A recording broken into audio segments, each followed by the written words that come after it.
Hello everyone, welcome to Sanmargaha classes. Let us see question number 11 of chapter Reaching the Age of Adolescence. What is a gland? Gland ಅಂದ್ರೆ ಏನು? Okay, ಈಗ ನೀವು ಬೇರೆ ಬೇರೆ ಹೆಸರು ಕೇಳಿದಿರಿ ಗ್ಲ್ಯಾಂಡ್ ಇಂದಲ್ವಾ? ಥೈರಾಯ್ಡ್ ಗ್ಲ್ಯಾಂಡ್ ಕೇಳಿದಿರಿ, ಪ್ಯಾಂಕ್ರಿಯಾಸ್, ಪಿಟ್ಯೂಟರಿ ಗ್ಲ್ಯಾಂಡ್, ಆಮೇಲೆ ಅಡ್ರಿನಲ್, ಈ ತರ ಬೇರೆ ಬೇರೆ ಗ್ಲ್ಯಾಂಡ್ ಗೊತ್ತಿದೆ. ಹಾಗಿದ್ರೆ ಗ್ಲ್ಯಾಂಡ್ ಅಂದ್ರೆ ಏನು? ಈಗ ನಾನು ಯಾವ್ಯಾವ್ದು ಹೇಳಿದ್ನಲ್ಲ ಅದು ಅದ್ರದ್ದು ಎಲ್ಲದ್ರದ್ದು ಫಂಕ್ಷನ್ ಏನಿತ್ತು? ಟು ಸಿಕ್ರೀಟ್ ಹಾರ್ಮೋನ್ಸ್ ಅಲ್ವಾ? ಹಾಗಿದ್ರೆ ನಾನು ಗ್ಲ್ಯಾಂಡ್ ಅಂದ್ರೆ ಏನಂತ ಹೇಳ್ಬೋದು? Glands are specialized organs that secrete hormones. ಹಾಗಿದ್ರೆ ಗ್ಲ್ಯಾಂಡ್ಸ್ ಅಂದ್ರೆ ಏನು? They are specialized organs that secrete hormones.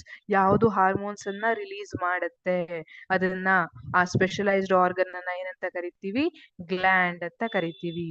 C, pituitary gland ತಲೆಯಲ್ಲಿರುತ್ತೆ ಅಲ್ವಾ? ಥೈರಾಯ್ಡ್ ಗ್ಲ್ಯಾಂಡ್ ಗಂಟ್ಲಲ್ಲಿರುತ್ತೆ. ಅಡ್ರಿನಲ್ ಗ್ಲ್ಯಾಂಡ್ ಎಲ್ಲಿರುತ್ತೆ? ಕಿಡ್ನಿ ಮೇಲ್ಗಡೆ, 2 ಕಿಡ್ನಿ ಮೇಲ್ಗಡೆ ಇರುತ್ತೆ ಅಡ್ರಿನಲ್ ಗ್ಲ್ಯಾಂಡ್. ಪ್ಯಾಂಕ್ರಿಯಾಸ್ ಅಲ್ಲಿ ಇರೋದು, ಪ್ಯಾಂಕ್ರಿಯಾಸ್ ಕೂಡ ಇನ್ಸುಲಿನ್ ಅನ್ನ ರಿಲೀಸ್ ಮಾಡುತ್ತೆ. ಅದೇ ತರ ಈಸ್ಟ್ರೋಜನ್ ಮತ್ತೆ ಟೆಸ್ಟಾಸ್ಟಿರಾನ್, 2 ಹಾರ್ಮೋನ್ಸ್ ಏನಿದೆ ಅದು ಫಿಮೇಲ್ ಅಲ್ಲಿ ಓವರಿನಲ್ಲಿ ಪ್ರೊಡ್ಯೂಸ್ ಆಗಿರುತ್ತೆ, ಮೇಲ್ ಅಲ್ಲಿ ಟೆಸ್ಟಸ್ ಅಲ್ಲಿ ಪ್ರೊಡ್ಯೂಸ್ ಆಗಿರುತ್ತೆ. ಇದನ್ನೆಲ್ಲ ಗ್ಲ್ಯಾಂಡ್ ಅಂತ ಕರಿತೀವಿ. These are specialized organs that secrete hormones. Hormones ಯಾಕೆ ಬೇಕು?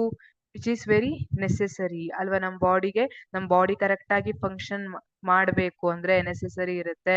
If you consider thyroxine hormone secreted by thyroid gland which is essential for metabolic process ಗೆ essential ಇರುತ್ತೆ.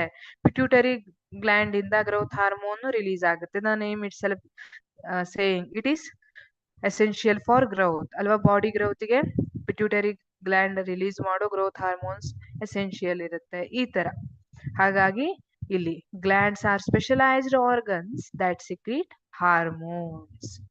ಇದನ್ನ ನಾವು ಗ್ಲ್ಯಾಂಡ್ ಅಂತ ಕರಿತೀವಿ. ಸ್ಪೆಷಲೈಸ್ಡ್ ಆರ್ಗನ್ಸ್ ಯಾವುದು ಹಾರ್ಮೋನ್ಸ್ ಅನ್ನ ರಿಲೀಸ್ ಮಾಡುತ್ತೆ ಅದನ್ನ ಗ್ಲ್ಯಾಂಡ್ ಅಂತ ಕರಿತೀವಿ. Thank you.